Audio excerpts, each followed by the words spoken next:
The television flickered. Blue light danced on the carpet. I was 10, maybe 11, curled on the floor. A movie played. Two women talked, laughed, their hands brushed.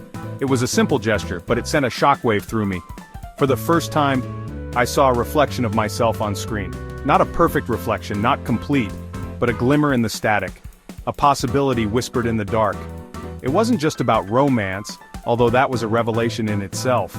It was about seeing two women exist in the world without apology. They were funny, flawed, real, and in their ordinariness they were extraordinary. Because they showed me a future where I could exist too, fully and authentically.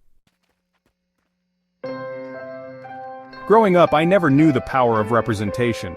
I didn't have the words for it then, but I felt the sting of its absence, like a constant pressure, a need to shrink myself, to fit in, to be invisible. Seeing myself reflected back in media, even imperfectly, changed something fundamental. It was permission to breathe, to simply be. Representation is about more than visibility, it's about affirmation.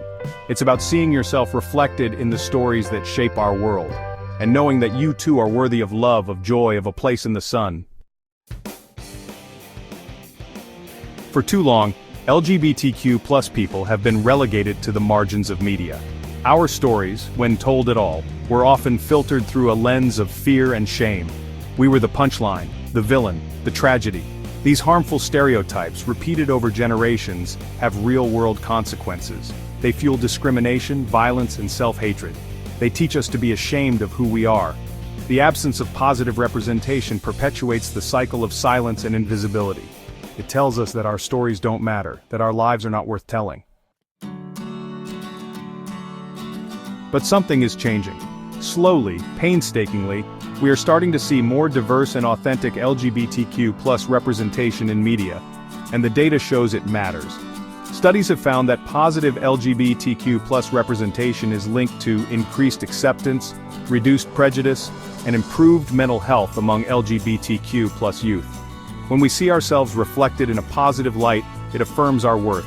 It gives us hope. It shows us that we are not alone. Representation is not a magic bullet, but it is a powerful tool for change. Section 5. Echoes of Ourselves. I think about all the young people now, searching for themselves in the stories they consume. I think about the messages they receive, both positive and negative.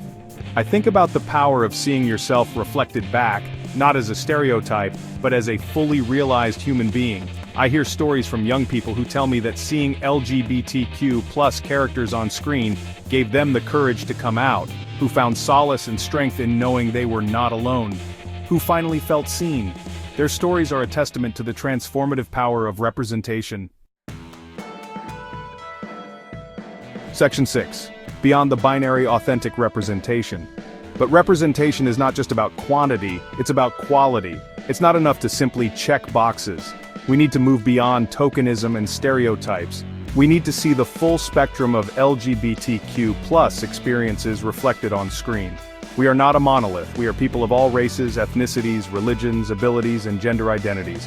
Our stories are as diverse as we are, and it is through this diversity that we find our strength. Section 7. Dismantling Stereotypes. The Power of Specificity.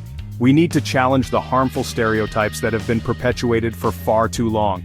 We need to tell stories that are nuanced, complex, and authentic, stories that reflect the realities of our lives. Let's tell stories about LGBTQ+ people who are doctors, teachers, artists, athletes. Let's show them falling in love, navigating heartbreak, building families, and fighting for justice.